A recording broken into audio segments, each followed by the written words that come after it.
Minister Bilawal Bhutto Zardari साहब ने वज़ीर आज़म शहबाज शरीफ साहब से नेशनल एक्शन प्लान 2 बनाने का मुतालबा कर दिया है। देखिए, नेशनल एक्शन प्लान तो मौजूद है और वही नेशनल एक्शन प्लान अगर उस पर अमल दरामद हो रहा होता तो ये आज जो वाक़यात जो मुल्क शदीद बदतरीन दहशतगर्दी और दूसरी जो गवर्नेंस के मामलात हैं और जो ये उसकी नज़र ये मुल्क ना होता है। ये 2014 के बाद एक तमाम तर सियासी जमातों ने साने APS के बाद बैठ के उन्होंने ये जो नेशनल एक्शन प्लान है उसको मंजूर किया था। उसमें नेक्टा समेत दूसरे अदारों के अंदर रिफॉर्म्स थे और उसमें ज़ीरो टॉलरेंस थी दहशतगर्दी के हवाले से, और उसमें उसका एक बड़ा इम्पोर्टेंट जो हिस्सा था वो इकोनॉमिक टेररिज्म के हवाले से। इकोनॉमिक टेररिज्म से मुराद ये है कि ये उसका हिस्सा था जिसके नतीजे में फिर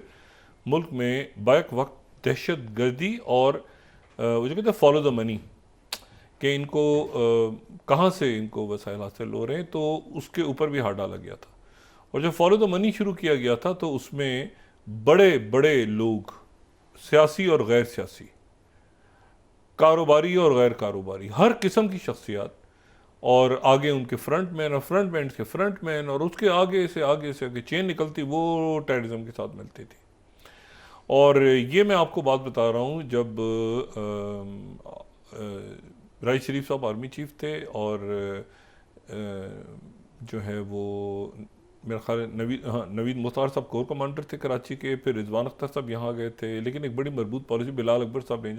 तो ये पूरे मुल्क में एक साथ शुरू हुआ था और ये नवाज शरीफ साहब के दौर में शुरू हुआ था। लेकिन फिर उसके बाद और उसमें बहुत सारे मतलब उसमें जो हमारी इस वक्त पॉलिटिकल एलीट है ना, इसमें बहुत सी शख्सियात तो उसकी हामी थी, बहुत सी उसके खिलाफ थी,